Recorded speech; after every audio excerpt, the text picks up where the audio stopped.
Hello, in this video we will calculate the median. Mean, median, and mode are measures of central tendency. They provide a measure that is almost in the center of the values. Mean is good when all the values are close to each other. For example, if in undergraduate class there are students that all ages are below 25, then the mean is an appropriate measure that can be used as a summary measure for this group of people. In this example, if you look at the ages here, it's 22, 20, 20, and 18. You recall X bar was equal to 20. So 20 is a good summary measure to represent the ages of those people in this sample.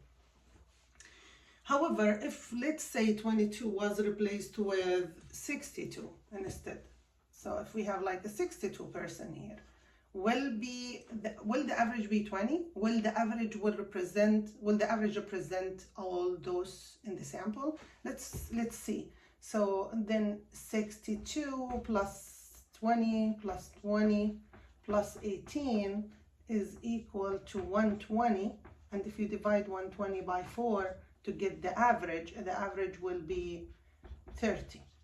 So 30 is not representing those people, but the mean was shifted up because of the value that come here, and it's unusual compared to other values in the sample, and this is called outlier because it's unusual number that presents in the data set. So that's why in this case, when we have variations and outliers, the data can be presented in another way other than using the mean.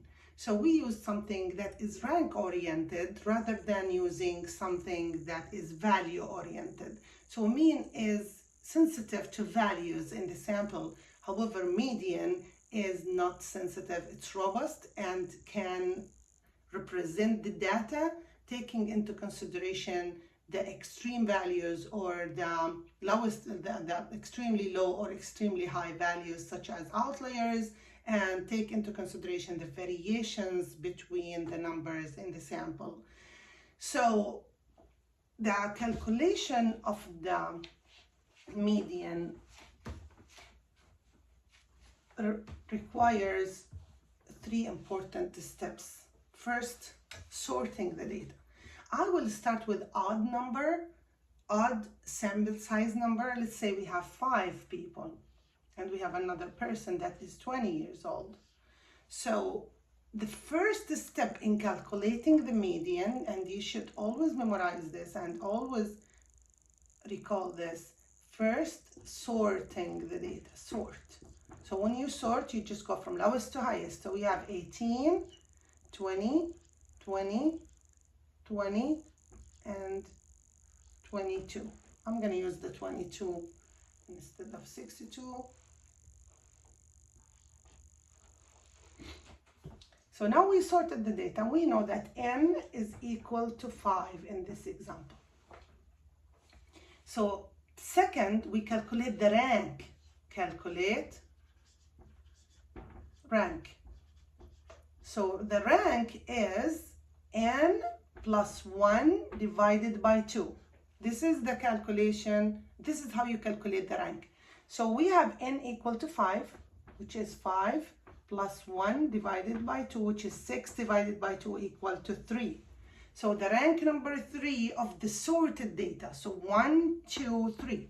So direct forward, when you have odd number, you just use the formula to calculate the rank, and then third, you identify your median identification.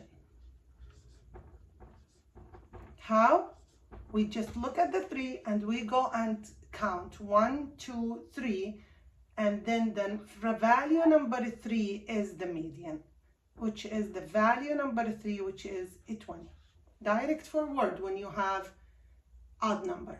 So if you look at the 20, it has 2 values above it and 2 values below it. So this is the meaning of the median, which is the value that half of the data are below and half of the data are above. Now, what if the n is 4? Let's go back to the n equal 4. So we remove the fifth. Let's say the data looks like this. Then n is equal to 4. It's always direct forward, but you just need to use another step, which is we go back, look at the data that is sorted, we remove one of them. So now the median is not direct from here. So we have 20, 20, and 22, 1, 2, 3, 4.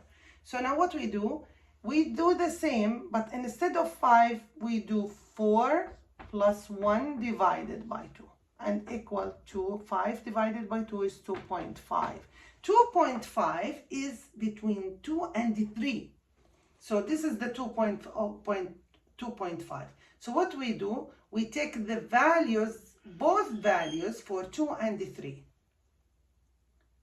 The value before and the value after, and we take the mean. So the extra step here, if it's even number, even n, we just add another step, which is taking the mean of the two values.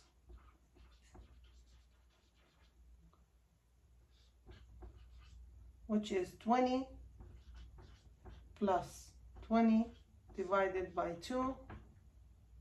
Or let's put it this way so it cannot be confusing. Which is equal to, again, a 20. 40 divided by 2 is equal to 20. Then the median equal to 20.